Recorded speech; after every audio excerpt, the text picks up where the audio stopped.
First of all, we're going to clamp the loom to the table. Put your warping peg at the other end of the table.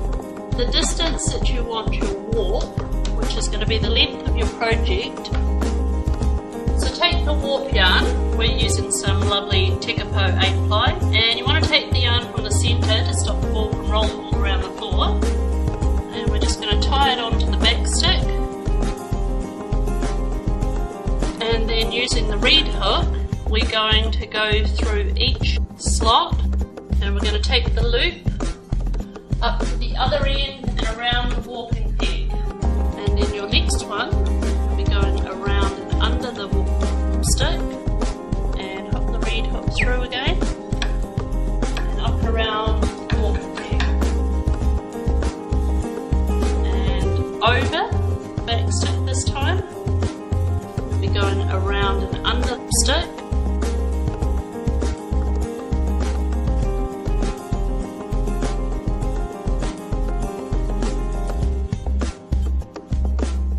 So if you want to change colours, just tie that onto the back stick.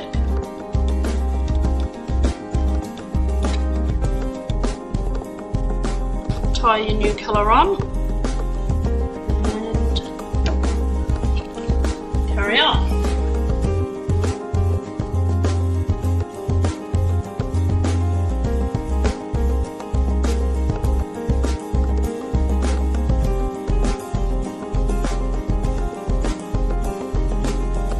So when you've walked up the full width, take a piece of scrap yarn and tie it around nice and tight.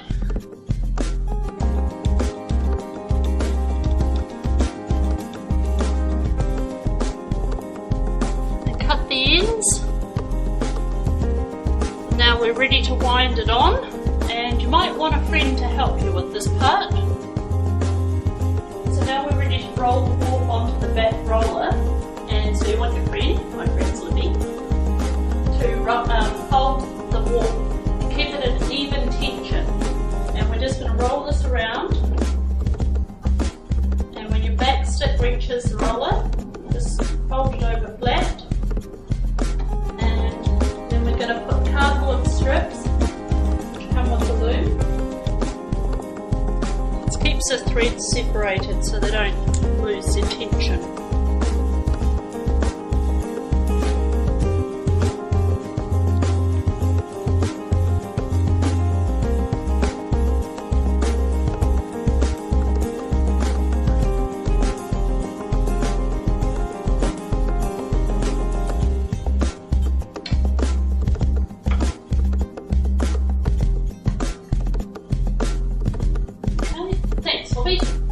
So now we can unclamp the loom and we're ready to thread the reed.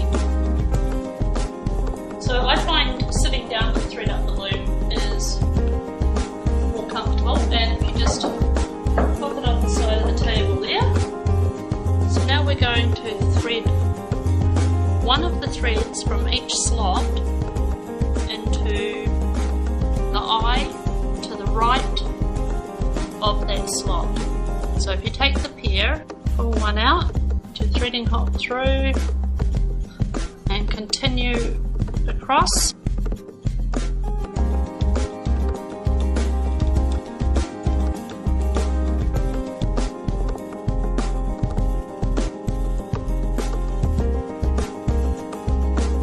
So now we're going to tie the ends into groups about 1 inch wide.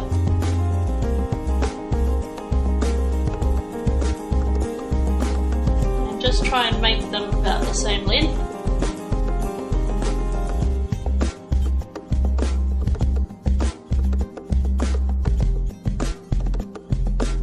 So once you've tied all your knots, just wind it on so that the knots are not too close to your back stick. And then we're just going to take, I've got some string here and I've doubled it over, and I'm going to take it and go over my back stick, and all we're going to do is go through the middle of each group and around the back stick through the next group. So we're just going around and around, basically in a big circle.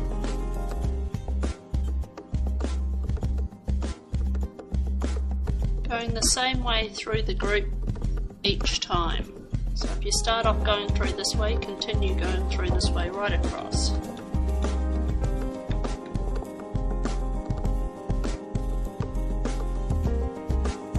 We want the tension to be nice and even across here, so we're just going to feel that and adjust it where we need to.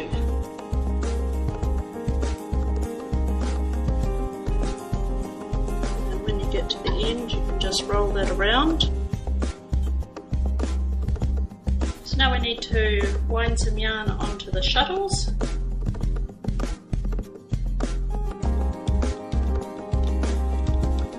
So before we begin our actual weaving, we need to spread all the threads evenly by simply getting some scrap yarn, double it over,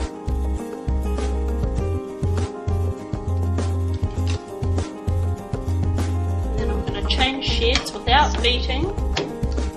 Take the same scrap yarn and go through again.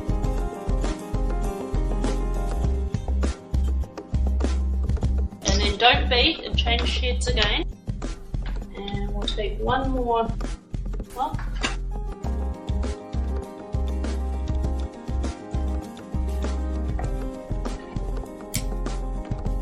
and now I'm going to beat, and you see that spread the warp nice and evenly, and it's got rid of all these gaps here. So we're going to begin weaving, and it's super simple. When you take your shuttle through, you take it through up by the reed, that's going to be the widest gap.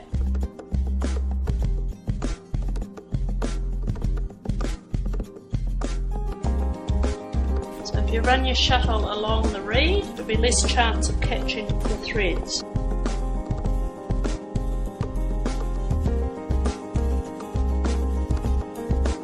Just roll it down, beat, and into the bottom position. So when you're putting your weft through, don't pull it tight and pull it all the way down here, because the yarn needs enough length to go over and under each one of the threads. So have it on a bit of an angle through here, and then just let it sit, and that won't pull it tight.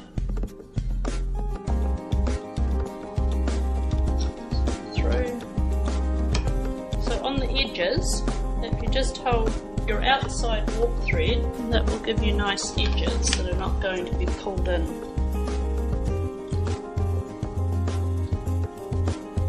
Now you don't need to beat it super hard, because when you take the weaving off the loom and wash it, you'll find that the gaps will close up and all the threads will go into their right places. It always looks a lot looser on the loom.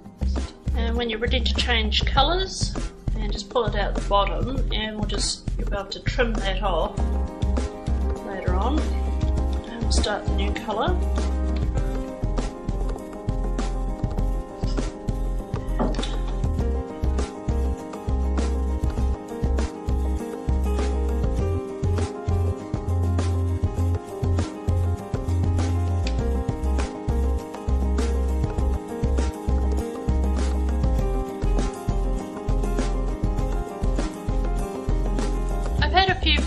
Email and say they have problems with their reed staying up when it's in the up position.